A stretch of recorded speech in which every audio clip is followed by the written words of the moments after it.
दोस्तों, आप सभी का मेरे YouTube चैनल पर हार्दिक स्वागत है। आज हम कर रहे हैं एग्जाम्पल टीम द्वारा बनाया गया 32,679 यूपी पुलिस भर्ती के लिए मॉक टेस्ट का सलूशन। चलो शुरू करते हैं।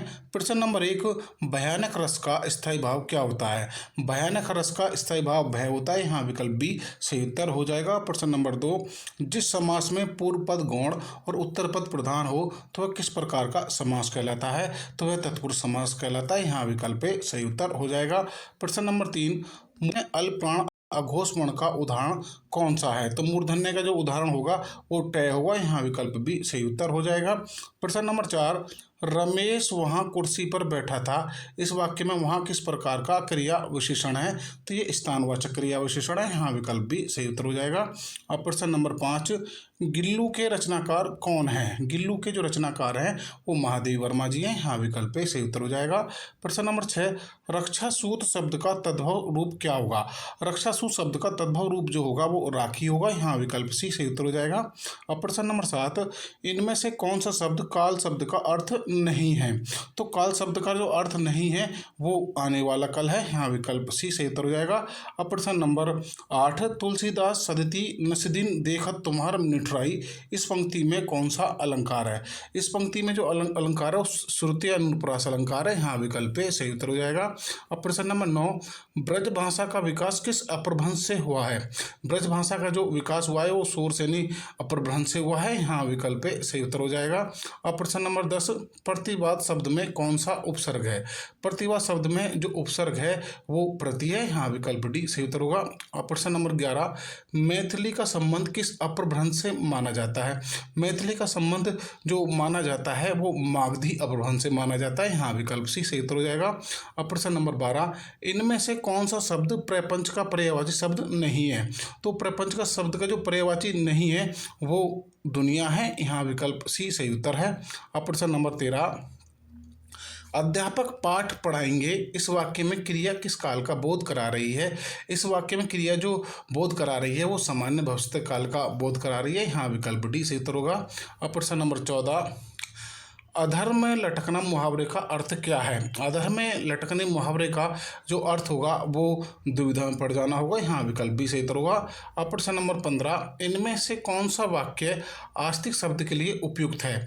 तो आस्तिक शब्द के लिए उपयुक्त वाक्य जो होगा ईश्वर के प्रति आस्थावान होना होगा। यहाँ विकल्प सी सही उत्तर हो जाएगा।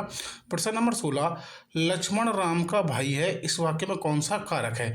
लक्ष्मण राम का भाई है। इस वाक्य में जो कारक है वो संबंध कारक है। यहाँ विकल्प सही उत्तर होगा। अब प्रश्न नंबर 17, दूसरा विश्व हिंदी सम्मेलन कहाँ संपन्न हुआ था? दूसरा विश्व हिंदी सम्मेलन जो संपन्न हुआ था वो पोर्ट लुई मॉरिशस में हुआ था। यहाँ विकल्प सही उत्तर होगा। अब प्रश्न नंबर 18, स्थानापन्न का सही संधि विच्छेद कौन सा है?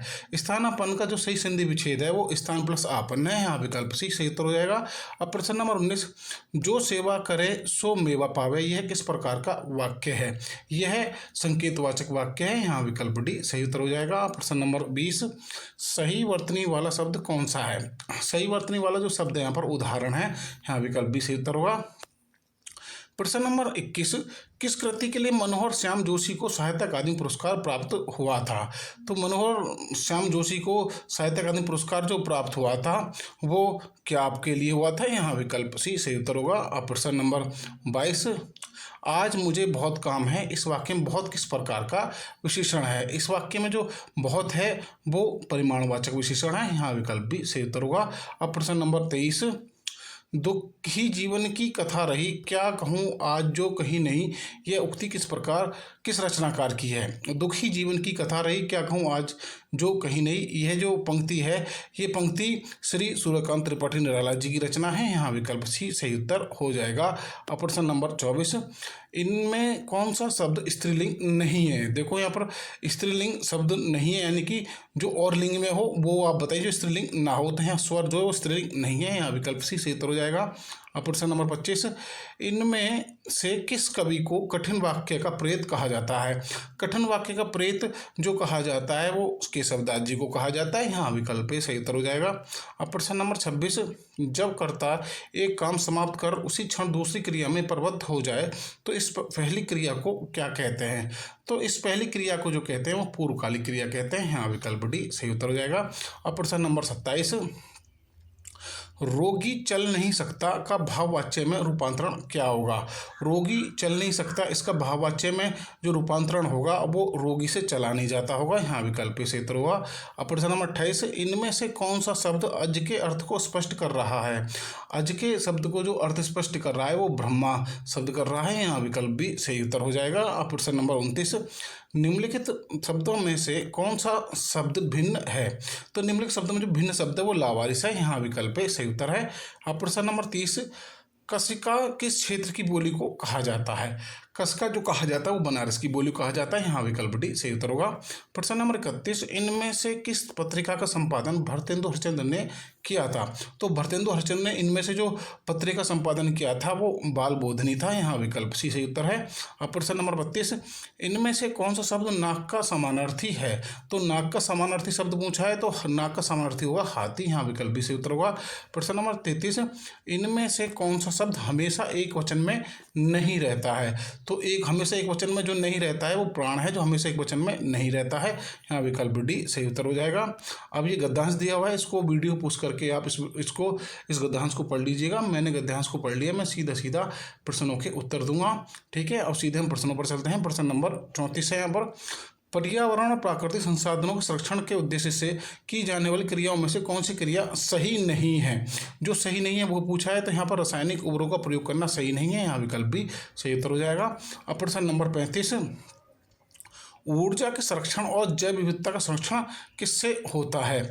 ऊर्जा के संसाधनों और जैव विविधता का संरक्षण जो होता है वो जैविक खेती से जल, भूमि और खाद्य पदार्थों के माध्यम से होने वाली प्रदूषण की समस्या से छुटकारा पाने से होता है। यहाँ विकल्प सही उत्तर हो जाएगा।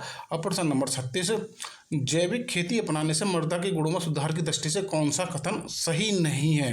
यहाँ जो कथन सही नहीं है वो पूछा है, तो यहाँ पर जो सही नहीं है वो ये नहीं है कि मृदा के भौतिक, रासायनिक और जैविक गुणों में सुधार नहीं होता है। यहाँ विकल्प डी सही उत्तर हो जाएगा। अब प्रश्न नंबर चलते हैं हम, अब प्रश्न नंबर चलते हैं 37 की तरफ। प्रश्न नंबर 37, हरी घास पर क्षण भर के रचनाकार कौन है? हरी घास पर क्षण भर के जो रचनाकार हैं वो अज्ञे जी हैं। विकल्प भी सही उत्तर हो जाएगा। प्रश्न नंबर 38, भारत में संघ के लिए, अब देखो यहाँ से जी के सामान्य ज्ञान के प्रश्न स्टार्ट हो चुके हैं। ठीक है, 38 से 75 के लिए। ठीक है, अब चलते हैं। भारत में संघ के लिए एक मंत्री के पद की शपथ में निहित है, एक मंत्री के पद की शपथ में जो निहित है वो तीसरी अनुसूची है। यहाँ विकल्प सी सही उत्तर है। और प्रश्न नंबर 39, भारत के संविधान के निम्नलिखित में से किस अनुच्छेद में यह लिखा गया है कि इंडिया यानी भारत राज्यों का एक संघ है? इंडिया यानी भारत राज्यों का एक संघ है, ये जो लिखा गया है ये अनुच्छेद 1 में लिखा गया है। यहाँ विकल्प विकल्प बी अनुच्छेद 1 सही उत्तर है। अब प्रश्न नंबर 40, पुरी में पुरुषोत्तम जगन्नाथ मंदिर के निर्माण का संबंध किस राजवंश से था? पुरी में पुरुषोत्तम जगन्नाथ मंदिर के निर्माण का संबंध जो था वो गंग राजवंश से था। यहाँ विकल्प सी सही उत्तर होगा। अब प्रश्न नंबर 41, इनमें से किस फसल का ज्ञान वैदिक काल के लोगों को नहीं था? यहाँ पे पूछा है कि इनमें से किस फसल का जो ज्ञान है वैदिक काल के लोगों को नहीं था, तो तंबाकू फसल का जो उनको ज्ञान नहीं था। यहाँ विकल्प डी सही उत्तर हो जाएगा। अब प्रश्न नंबर 42, पंचनंद क्षेत्र किस नदी प्रणाली से संबंधित है? पंचनंद क्षेत्र जो है वो सिंधु नदी प्रणाली से संबंधित है। यहाँ विकल्प सही उत्तर है। अब प्रश्न नंबर 43, जुलाई 2011 में घोषित जनसंख्या के आंकड़ों के अनुसार शहरी क्षेत्रों की तुलना में ग्रामीण क्षेत्रों में शिशु लिंग अनुपात में कमी है। तो शिशु लिंग अनुपात में कमी का कारण पूछा है, तो यहाँ पर शिशु लिंग अनुपात में कितना गुना कमी हुई है तो ये पूछा गया है, तो यहाँ विकल्प भी सही उत्तर जाएगा, 4 गुना सही उत्तर होगा। अब प्रश्न नंबर 44, पूर्व से पश्चिम की ओर परिक्रमण करने वाले ग्रह का नाम है? पूर्व से पश्चिम की ओर परिक्रमण करने वाला जो ग्रह है वो यूरेनस अरुण है। यहाँ विकल्प भी सही उत्तर होगा। अब प्रश्न नंबर 45, सर सैयद अहमद खान ने निम्नलिखित में से किस संगठन को स्थापित किया था? सर सैयद अहमद खान ने निम्नलिखित में से जो all India Mohammad education conference संगठन को स्थापित किया था। यहाँ विकल्प सी सही उत्तर होगा। अब प्रश्न नंबर 46, भारत में मुद्रास्फीति को मापने के लिए मुख्य सूचकांक कौन सा है? तो मुख्य सूचकांक जो है वो उपभोक्ता मूल्य सूचकांक है। यहाँ CPI जो है विकल्प भी सही उत्तर होगा। अब प्रश्न number 47, imperial bank of India का नाम बदलकर भारतीय स्टेट बैंक कब किया गया था? इंपीरियल बैंक ऑफ इंडिया का नाम मतलब भारतीय स्टेट बैंक जो किया गया था वो 1955 में किया गया था। यहाँ विकल्प सी सही उत्तर है। अब प्रश्न नंबर 48, शून्य आधारित बजट जीरो बेस्ड बजटिंग का अर्थ क्या है? शून्य आधारित बजट का जो अर्थ है वो यहाँ पर हर बार बनाए गए सिर से बजट तैयार करना और पिछले खर्चों को ध्यान आधार न मानना। यहाँ पर बी और सी दोनों विकल्प ये सही उत्तर हो जाएंगे, तो यहाँ विकल्प डी जो है वो सही उत्तर होगा। अब प्रश्न नंबर 49, 12वीं पंचवर्षीय योजना 2012 से 2017 का मुख्य लक्ष्य क्या था? तो 12वीं पंचवर्षीय योजना का जो मुख्य लक्ष्य था वो तीव्र, अधिक समावेशी और सतत विकास करना था। यहाँ विकल्प भी सही उत्तर होगा। अब प्रश्न नंबर 50, सेबी का मुख्य कार्य क्या है? सेबी का मुख्य कार्य क्या है? तो सेबी का जो मुख्य कार्य प्रतिभूति बाजार, शेयर बाजार का नियमन करना है। यहाँ विकल्प सी सही उत्तर होगा। प्रश्न नंबर 51, मानव शरीर में रक्त का थक्का बनने में कौन सा विटामिन सहायक है? तो मानव शरीर में रक्त का थक्का बनाने में जो विटामिन सहायक होता है वो विटामिन के होता है। यहाँ विकल्प भी सही उत्तर हो जाएगा। अब प्रश्न नंबर 52, ध्वनि की तीव्रता किस मात्रक में मापी जाती है? ध्वनि की तीव्रता मापी जाती है वो डेसिबल में मापी जाती है। यहाँ विकल्प भी सही उत्तर होगा। प्रश्न नंबर 53, सेरा या सोरा लोक नृत्य उत्तर प्रदेश के किस क्षेत्र में किया जाता है? सेरा या सोरा लोक नृत्य उत्तर प्रदेश में जो किया जाता है वो बुंदेलखंड क्षेत्र में किया जाता है। हाँ विकल्प सी सही उत्तर होगा। अब प्रश्न नंबर 54, मुड़िया पूर्णिमा मेला का आयोजन कहाँ होता है? मुड़िया पूर्णिमा मेला का जो आयोजन होता है वो गोवर्धन मथुरा में होता है। यहाँ विकल्प सही उत्तर होगा। अब प्रश्न नंबर 55, विंडोज ऑपरेटिंग सिस्टम में कंप्यूटर को लॉक करने के लिए किस कीबोर्ड शॉर्टकट का उपयोग किया जाता है? तो ये शॉर्टकट की जो है वो है विंडोज की प्लस एल दबाने पर ये काम हो जाता है। हाँ विकल्प भी सही उत्तर होगा। अब प्रश्न नंबर 56, फोन कॉल के माध्यम से बैंक अधिकारी या कोई विश्वसनीय व्यक्ति बनकर ठगी करने और संवेदनशील जानकारी जैसे OTP या CVV प्राप्त करने की आपराधिक प्रक्रिया क्या कहलाती है? तो ये आपराधिक प्रक्रिया जो कहलाती है वो विशिंग कहलाती है। हाँ विकल्प भी सही उत्तर होगा। प्रश्न नंबर 57, दुनिया भर में मानवाधिकारों को बढ़ावा देने वाली प्रमुख संस्था संयुक्त राष्ट्र मानवाधिकार उच्चायुक्त कार्यालय OHCHR का मुख्यालय कहाँ स्थित है? तो संयुक्त राष्ट्र मानवाधिकार उच्चायुक्त कार्यालय का मुख्यालय जो स्थित है वो जिनेवा स्विट्जरलैंड में स्थित है। यहाँ विकल्प सी सही उत्तर होगा। प्रश्न नंबर 58, भारत में नक्सलवाद जिसे वामपंथी उग्रवाद भी कहा जाता है की हिंसक शुरुआत वर्ष 1967 में किस राज्य से हुई थी? तो इसकी जो हिंसक शुरुआत हुई थी वो पश्चिम बंगाल राज्य से हुई थी। यहाँ विकल्प सी सही उत्तर है। और प्रश्न नंबर 59, दुनिया के सबसे बड़े सोशल नेटवर्किंग प्लेटफॉर्म फेसबुक की स्थापना मार्क जुकरबर्ग द्वारा किस वर्ष की गई थी? फेसबुक की जो स्थापना की गई थी वो 2004 में की गई थी। इसके संस्थापक मार्क जुकरबर्ग हैं। यहाँ विकल्प भी सही उत्तर हो जाएगा। अब प्रश्न नंबर 60, भारत का सबसे पुराना संग्रहालय राजकीय संग्रहालय जिसे एगमोर संग्रहालय भी कहा जाता है किस शहर में स्थित है? राजकीय संग्रहालय जो स्थित है वो चेन्नई शहर में स्थित है। यहाँ विकल्प सही उत्तर है। अब प्रश्न नंबर 61, यूरोप और एशिया दोनों महाद्वीपों में फैले देश तुर्की की आधिकारिक मुद्रा क्या है? तुर्की की जो आधिकारिक मुद्रा है वो लीरा है। यहाँ विकल्प भी सही उत्तर हो जाएगा। अब प्रश्न नंबर 62, अफ्रीकी महाद्वीप के प्रमुख देश दक्षिण अफ्रीका की प्रशासनिक राजधानी कौन सी है? दक्षिण अफ्रीका की जो प्रशासनिक राजधानी है वो प्रिटोरिया है। यहाँ विकल्प सी सही उत्तर हो जाएगा। प्रश्न नंबर 63, जल के संरक्षण के महत्व के प्रति जागरूकता बढ़ाने के लिए विश्व जल दिवस प्रतिवर्ष कब मनाया जाता है? विश्व जल दिवस जो मनाया जाता है वो 22 मार्च को मनाया जाता है। यहाँ विकल्प सही उत्तर हो जाएगा। प्रश्न नंबर 64, भारत में आधार कार्ड जारी करने वाली वैधानिक संस्था UIDAI का पूर्ण रूप क्या है? UIDAI का जो पूर्ण रूप है वो unique identification authority of India है। यहाँ विकल्प भी सही उत्तर हो जाएगा। अब प्रश्न नंबर 65, पेट्रोलियम निर्यातक देशों के शक्तिशाली संगठन ओपेक का मुख्यालय कहाँ स्थित है? ओपेक का जो मुख्यालय स्थित है वो वेना ऑस्ट्रेलिया में। यहाँ विकल्प सी सही उत्तर होगा।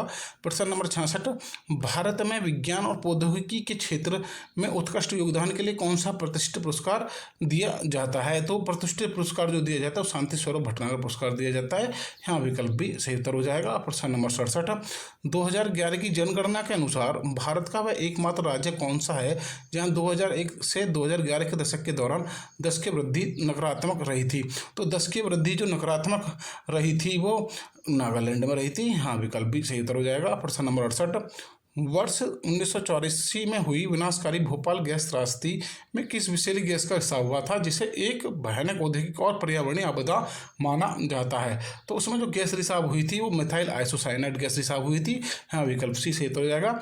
अब प्रश्न नंबर 69, भारत के पारंपरिक आउटडोर खेल खो खो में एक टीम की ओर से मैदान पर एक समय में उतरने वाले खेलने वाले खिलाड़ियों की संख्या कितनी होती है? तो एक टाइम में खो खो खेल में उतरने वाले खिलाड़ियों की संख्या होती है वो 9 होती है। यहाँ विकल्प भी सही उत्तर हो जाएगा। प्रश्न नंबर 70, उत्तर प्रदेश पुलिस बल में कांस्टेबल से लेकर उप निरीक्षक तक की सीधी भर्ती और पदोन्नति के लिए कौन सा बोर्ड उत्तरदायी है? जो भर्ती बोर्ड है वो आप जानते हैं, उत्तर प्रदेश पुलिस भर्ती और पदोन्नति बोर्ड है UPPPRPB। यहाँ विकल्प सी सही उत्तर हो जाएगा। अब प्रश्न नंबर 71, भारतीय संविधान के किस अनुच्छेद के तहत नागरिकों को अंतःकरण की और धर्म के अबाध रूप से मानने, आचरण और प्रचार करने की स्वतंत्रता का मानवाधिकार दिया गया है? तो ये मानवाधिकार जो दिया गया अनुच्छेद 25 में दिया गया है। यहाँ विकल्प सी सही उत्तर हो जाएगा। अब प्रश्न number 72, my experiments with truth, सत्य के प्रयोग किसकी आत्मकथा है? तो सत्य की प्रयोग जो आत्मकथा है वो महात्मा गांधी जी की है। यहाँ विकल्प डी सही उत्तर है। प्रश्न नंबर 73, हाल ही में किस देश के क्रिकेटर आंद्रे रसेल ने इंडियन प्रीमियर लीग से संन्यास की घोषणा की है? तो आंद्रे रसेल ने जो घोषणा की है वो वेस्ट इंडीज टीम के खिलाड़ी थे, वहाँ उनकी टीम से घोषणा की है। यहाँ विकल्प डी सही उत्तर हो जाएगा। अब प्रश्न नंबर 74, हाल ही में 56वें IFFI में किस फिल्म को सर्वश्रेष्ठ फीचर फिल्म के लिए गोल्डन पीकॉक पुरस्कार दिया गया है? तो गोल्डन पीकॉक पुरस्कार जो दिया गया 56वें IFFI में वो दिया गया है स्किन ऑफ यूथ को। यहाँ विकल्प सी सही उत्तर है। अब अंतिम प्रश्न की ओर, हाल ही में किस देश में राष्ट्रीय सुरक्षा आपातकाल लगाया गया है? हाल ही में जो राष्ट्रीय सुरक्षा आपातकाल जो लगाया गया है वो नाइजीरिया में लगाया है। यहाँ विकल्प सही उत्तर है। दोस्तों, इसी प्रकार की वीडियो पाने के लिए हमारे चैनल को सब्सक्राइब करें और इस वीडियो को लाइक करें। आपका लाइक और सब्सक्राइब हमें मोटिवेट करता है। Thank you so much. जय हिंद, जय भारत।